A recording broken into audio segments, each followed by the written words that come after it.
ba? Maliwanag yung sinabi ni David. Si Yahweh ang aking pastor. Hindi ako magkukulang. Sagot na yung financial problem. Amen.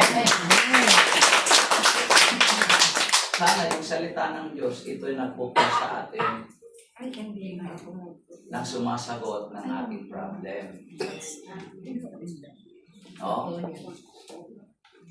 Ano, tiredness ka. Problema mo yung oras mo, kapagod ka sa trabaho. Sabi ni David, ako'y pinahihimlay sa mainam na pastulan. So meaning, naglilingkod ka dito, hindi pala ito mainam na pastulan. Ang kinalalagyan mo ngayon ng prayer partner ka dito sa foundation.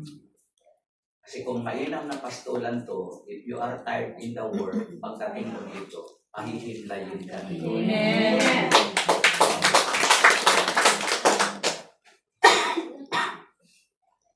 Yung time mo, sa work mo, parang gusto kong bumigay. Gusto na bumigay. Kagabi.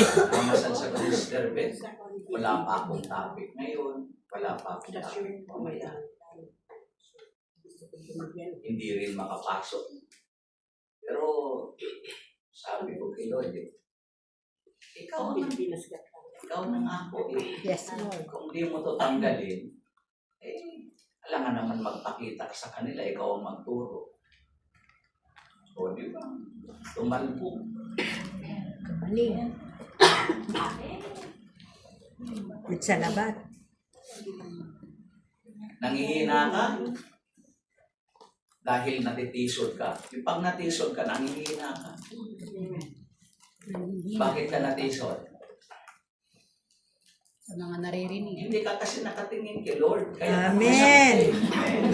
Hayaan mo sila. pagka ikaw ay naglalakad na hindi ka nakatingin sa dinadaanan mo, tisod ka. O, nakatingin ka kay Lord, Simba. doon ka nakatingin sa kinatitisuran mo. Di ba sabi ng verse 3, binibigyan niya ako niyong bagong kalakasan. Pag hindi ka binigyan ng bagong kalakasan, tisod ka.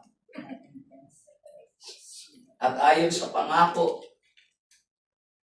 na kanyang binitawan, sa matuwid na landasin, doon ako inaakay.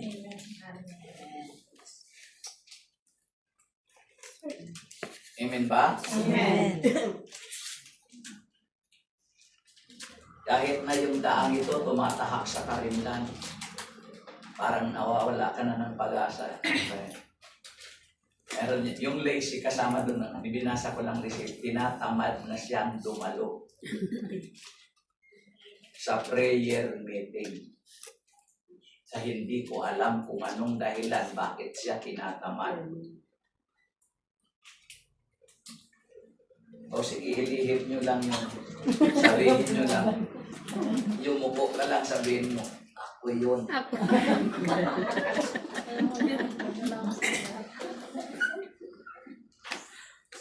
Okay. Real talk. I want you to analyze these 3 words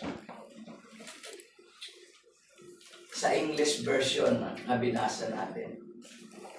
The Lord. Everybody say, the Lord. The Lord. Sa Tagalog nun, ang word ng the Lord, si Yahweh. Yahweh. Let's analyze carefully. Open your visual. I-visualize natin. The Lord. Ano si Lord? Ano si Yahweh? Panginoon. Just Sa isa lang. Ano sa God pagkakalam nyo? Makapangyarihan. Nature of the ni Yahweh. Makapangyarihan. Powerful. Buhay ang salita. What else? Merciful. Creator. Savior. I-visualize nyo ha, hindi yung para baka ang tingin nyo si Yahweh, yung mahabang bigote, ng ganito, may May dalang panyo. tungkod. Baka si Moises ang tinutukoy nyo. Kasi sa visualization, hindi mo makikita si Lord na physical. Pero yung nature niya, creator, Merciful. Savior.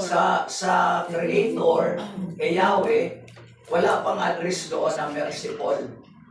The merciful word came out from the New Testament. Creator, yeah, powerful. What else? High above all Mighty. names. Goodness. Above all names. What else? Sige, alam nyo yan. Agdagan nyo. Redeemer. Savior is Jesus. Si Yahweh, Creator, powerful. Ano pa sinabi nyo? Above all. Provider. Powerful nga. Diyos na mga Diyos. All-knowing. All-knowing God, Sovereign God. omniscient God, Omniscient God. omniscient God. God, Omni. omnibenevolence God. I heard that. Provider. What else? The healer. Nilistan nyo ba yun? Yeah. Sinabi ko? Nilistan nyo? Hindi po. Kung maalala nyo yan, paglabas nyo dito, di nyo na yun maalala. Healer. Healer. Provider. Healer. Healer. Nasa kanila. Omnipotent. Omniscient. Omnipotent. Omnipotent, omniscience, omnibenevolence, More than enough. Healer. God is more than enough. unlimited goodness, omnibenevolence.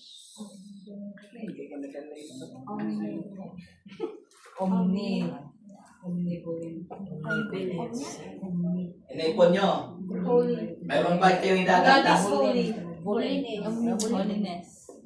Holiness, the nature of Yahweh, the Lord. And the next word of the Lord is, Great. Great. huwag nyo lang dagdagan, doon lang ako sa is. Yes. Sabi ko, bibigyan ko kayo ng 3 words lang. The Lord is. Doon tayo sa is. Talking about is. Bakit hindi niya nilagay doon, the Lord shall, the Lord should be, the Lord will. But ang ginamit, the Lord is. What do you mean is? Dinideklara ang kanyang In English katauhan. explanation, what do you mean is? Sila. Alone. Alone. Is? Alone. One. One. Alone. Is it a singular or plural? Singular. Siya lang, nag-iisa. Nag-iisa. Only one. Only one. Oo nga, yung is lang ang tinatanong ko. Is my shepherd. Is a singular or plural? Singular. Is it. Singular. The only one. And when it comes to pangtukoy is it the past tense or present tense? Present tense. Is. Singular na, present na.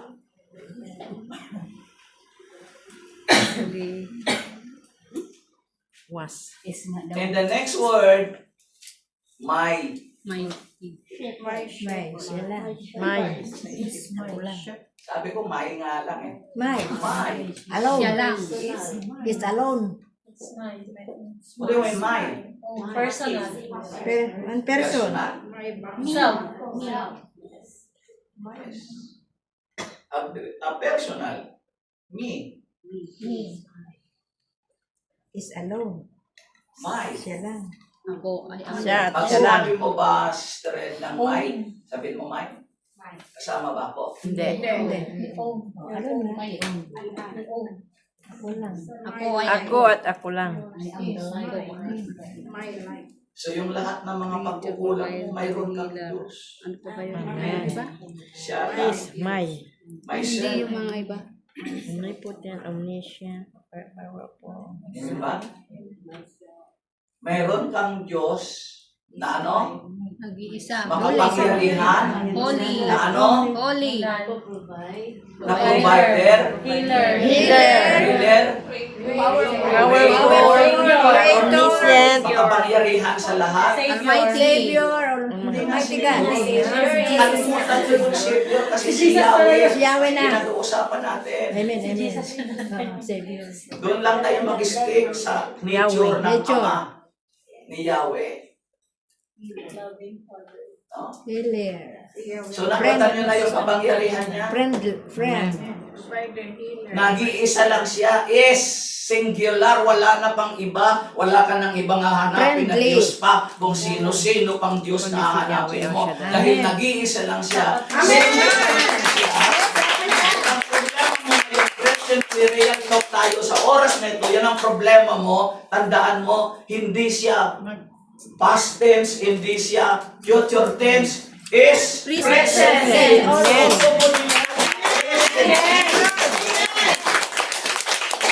Yes, Lord. Is my, sarili mo siya. Thank you, Lord. Personal mo siyang Diyos. Amen. Yes, oh God. Diba? Amen, Lord. Never mind. Don't really care to others kung anong problema niya. Huwag mo na siyang problemahin. Amen. Amen. Kasi kung ang Diyos niya, Diyos mo rin, malutas parehas ang problema. Yes, Lord. Amen. Thank you, Lord.